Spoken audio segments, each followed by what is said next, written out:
A big change in India's trade relationship with Bangladesh. The Indian government has imposed fresh import restrictions on the country. The move comes after Dhaka imposed curbs on Indian goods. According to a report by the Global Trade Research Initiative, India's restrictions will impact 42% of Bangladesh's exports, which amount to $770 million. Many categories of goods won't be allowed to enter India via land routes. This move will be applicable specifically to ready-made garments, carbonated drinks, cotton yarn waste, processed foods and wooden furniture. The specified items will only be permitted through 2 designated seaports, effectively limiting their access via land border crossings in West Bengal. Government sources have told CNBC-TV18 that India's move will aim to restore equality in their trade relationship. They added that going forward, trade relations with Bangladesh will be on a reciprocal basis. For some context, this move has been implemented because Bangladesh continues to enjoy unrestrained access to India's northeastern states, but Indian exports face high transit charges and regulatory hurdles when routed through Bangladesh.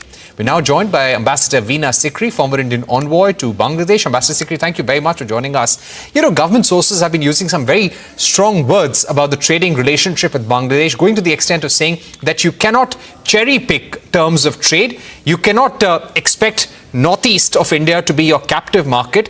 And at the same time, you cannot close down market for Indian goods and start subjecting them to very intense customs checks as well. So why do you think India has gone in for this move, especially the timing? If you can tell us more about that. Well, I think if you go back a little bit to last year, to before August 5th last year, when Prime Minister Sheikh Hasina left Dhaka and Muhammed Yunus interim regime, which is not a legitimate government, but then it's been there since 8th of August last year. Now, before that, India's trade with Bangladesh was completely open and free. And India had given completely unrestricted access to Bangladesh for all their products into India, particularly, for example, items like ready-made garments, where India also has a very active ready-made garment sector, but we had allowed the free import of Bangladesh goods as an effort to boost their exports to India and to make the bilateral trade between India and Bangladesh more equitable and more equal, which has always been a big demand from the Bangladesh side. Together with this, we had a very active connectivity with Bangladesh, a very free and fair movement of goods through the riverine route from India to the northeastern states and to Bangladesh. There was train, there was road, there was all kinds of it. It was moving very well. And I must say that Bangladesh's exports to India had increased to reach almost $2 billion, which was a huge increase over the earlier figures. But then we noticed, and we were quite dismayed to see that the regime led by Muhammed Yunus, which really has the jihadi Islamist parties behind him, they gradually started imposing very stringent curbs on Indian exports to Bangladesh. All kinds of restrictions. For example, actually what they wanted to do was to reduce completely the dependence of the Bangladesh market on Indian imports. Now, the thing is that India's exports to Bangladesh are very high, but all these goods, many of these goods are actually inputs into Bangladesh's own ready-made garments industry, and then those are re-exported with tremendous value addition. So items like cotton yarn, textile machinery, man-made fiber, these are all crucial inputs for Bangladesh's own ready-made garments. And it was a win-win situation, really. But then when Bangladesh wanted to prove that this cannot happen, they started imposing restrictions and said, you can't bring these to the land ports, increasing the price of India's exports to Bangladesh in order to favor imports from Pakistan, from Turkey, from China, and even from USA. But it hasn't worked, really. Bangladesh's ready-made garments industry is in a tremendous mess. It's reducing its exports, and India's Tirupur and other centers of ready-made industries are benefiting from this. But now, you see, we saw that we had to impose reciprocal restrictions. So we too will not allow Bangladesh goods to be imported into India except through Nhava Sheva and Kolkata ports. So no land port. Do you also feel, Ambassador Sikri, that this has something to do with the kind of stand Bangladesh has been taking against India ever since the fall of Sheikh Hasina? The kind of strong statements that have come in for the Prime Minister, for the Indian government, also the kind of support that Bangladesh has given Pakistan during the India-Pakistan conflict recently. Well, all these issues that you mentioned do not help at all And certainly it is an indication that the Bangladesh regime led by Muhammed Yunus is not interested in good relations with India. They have tried very hard to build up their relations with Turkey and with Pakistan, and they've restored military relations with Pakistan, which has been a real no-no during Sheikh Hasina's time. So obviously these issues don't help at all. But I think the important factor is the issue of reciprocity, and the fact that Bangladesh cannot try to curb Indian exports to Bangladesh and hope that their goods will keep coming in a free manner.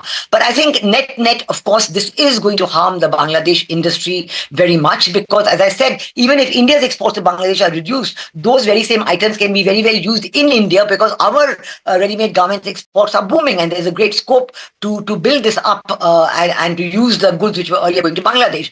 So it would not affect India so much. But I think our Northeast also will benefit, because we will develop their industries. They will not be dependent on import of goods from Bangladesh, which were items like, the wooden furniture, the carbonated drinks, and the processed foods, which were really the easy way out.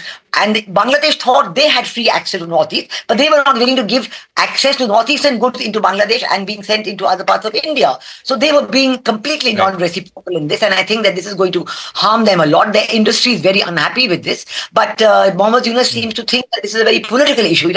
He doesn't seem to care too much about the prosperity of Bangladesh industry, about the growth and continued welfare of the people, but he's more interested in proving his point in regard to pleasing Pakistan, to pleasing Turkey. Ambassador Sikri, my final question would be about the fact that we have seen how India, of course, has been turning the screws with Pakistan, taking strong economic measures, apart from diplomatic and military measures, to bring them to book, make them accountable for terrorism. We've also seen a strong rethink vis-a-vis our relationship with Turkey for the kind of open support, the kind of brotherhood they showed with Pakistan post-Operation Sindoor. Do you expect this to be the beginning of more diplomatic and trade-related measures against Bangladesh as well? Yes, I think definitely that will be so, because Bangladesh has shown its complete lack of interest in having a good bilateral relationship with India. And I think that whatever you mentioned about the effect on Turkey, the same feeling is there today for Bangladesh. You've seen how illegal immigrants from Bangladesh are being rounded up and sent back into Bangladesh, including the Rohingyas. There is a great deal of anger, because, Bangladesh-India was one of the best relationships going. It was a model relationship. It was based on mutual benefit, and it was really benefiting. Bangladesh had 6% and more growth rate every year. Already in 8 months of imposing these restrictions on Indian exports and trade with India, their growth rate has halved. It's gone down to 3% and expected to fall even further. So I think, it's sad, but the Islamist-backed regime in Bangladesh does not seem to be interested in economic welfare of the people of Bangladesh. They feel that their jihadi objectives are more important, and they don't want to. They think they can get, goods from other countries, which is proving to be very difficult. So I think there is no escape for them.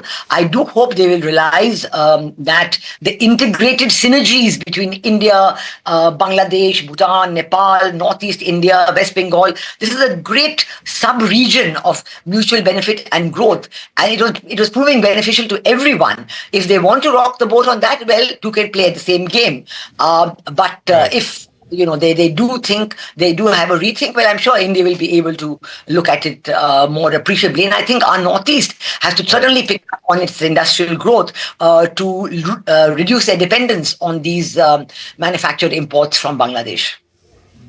All right, Ambassador Sikri, thank you very much for joining us on our program News Center. With that, it's a wrap on this edition.